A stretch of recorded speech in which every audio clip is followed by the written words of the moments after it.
Hello everyone, welcome back to my channel. I hope आप सभी बहुत अच्छे होंगे। तो चलिए बिना टाइम वेस्ट किए बढ़ते हैं आज के टॉपिक की तरफ। हम लोग सॉल्यूशंस चैप्टर पढ़ रहे हैं, तो उसमें हमें पढ़ना है कंसंट्रेशन टर्म्स।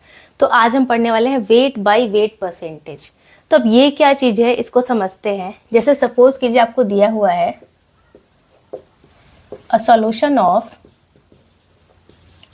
NaCl, या कुछ और भी आप यहाँ ले सकते हैं, इन वाटर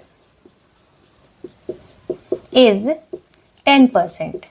ठीक है, यहाँ पे बता रहा है कि NaCl का सॉल्यूशन वाटर में कितना है, 10%। इट मीन्स NaCl क्या है, यहाँ पर सॉल्यूट है, 10% है उसका वाटर के अंदर। ठीक है, सॉल्यूशन। तो इसका क्या मतलब हुआ कि जो आपका 10% है, ठीक है, 10% है, इट मीन्स ये क्या है, वेट बाय वेट है। ठीक है, यहाँ पे लिख लीजिएगा, वेट बाय वेट परसेंटेज है।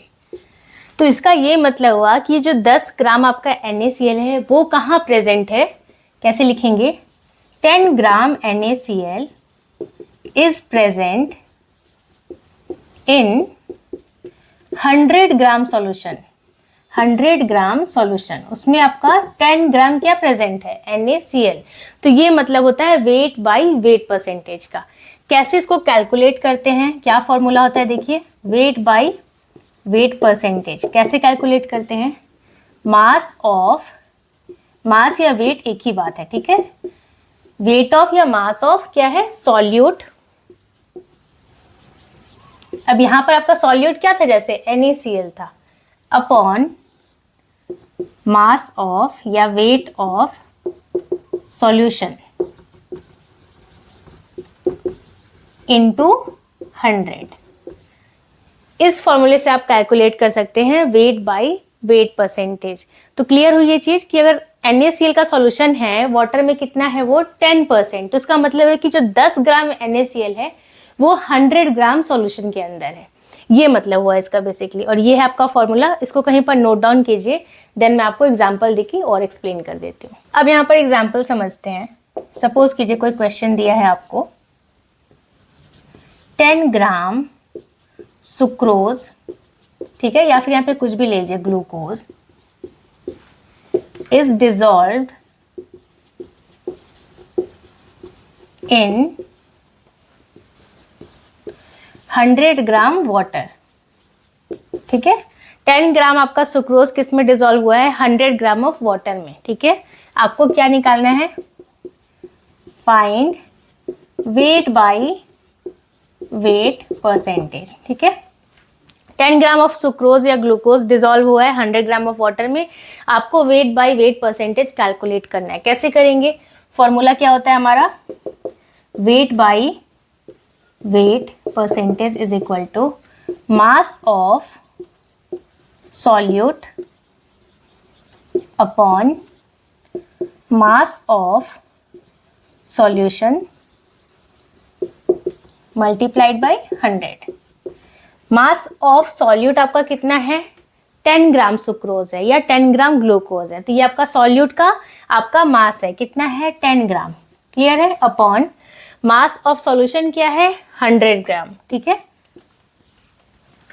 सही है क्या ये, मास ऑफ सॉल्यूशन 100 ग्राम, नहीं सही नहीं है, क्योंकि मास ऑफ सॉल्वेंट है ये देखिए, वाटर जो है यहाँ पे सॉल्वेंट है, और सॉल्यूशन क्या होता है, सॉल्यूशन कब बनता है, आपने पढ़ा था ना, सॉल्यूट प्लस सॉल्वेंट, तब जाके मिलता है आपको सॉल्यूशन। याद आ रहा है आपको।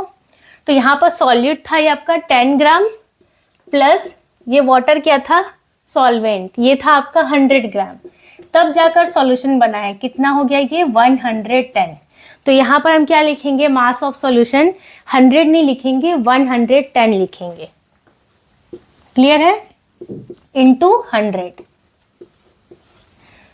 सॉल्व कर लेते हैं इसको, कितना हो गया, 100 अपॉन 11। ठीक है, कितना आ जाएगा, 9.09 परसेंटेज। तो ये हो गया आपका finally wait by weight percentage, that is 9.09 percentage. इसको कहीं पर आप नोट डाउन कीजिए, देन मैं आपको और एग्जांपल लेके एक्सप्लेन कर देती हूँ। इसको समझते हैं। अब यहाँ पर क्वेश्चन दिया है 10 gram of NaCl is present in 100 ml of solution, find weight by weight percentage if density of solution is 1.2 ग्राम पर ml। ठीक है। तो उसको कैसे आप सॉल्व करेंगे, अब यहाँ पर देखिए हमें तो पता है कि वेट बाय वेट परसेंटेज कैसे कैलकुलेट होता है। Weight by weight percentage is equal to mass of solute upon mass of solution multiplied by 100। अब यहाँ पर देखिए मास ऑफ सॉल्यूट कितना है, 10 ग्राम, ठीक है, लिख लिया हमने, upon mass of solution. Mass of solution यहाँ पर आपको दिया ही नहीं हुआ है, ठीक है, कैसे कैलकुलेट करेंगे। यहाँ पर क्या दे दिया है, यहाँ देखिए 10 gram of NaCl is present in 100 ml of solution.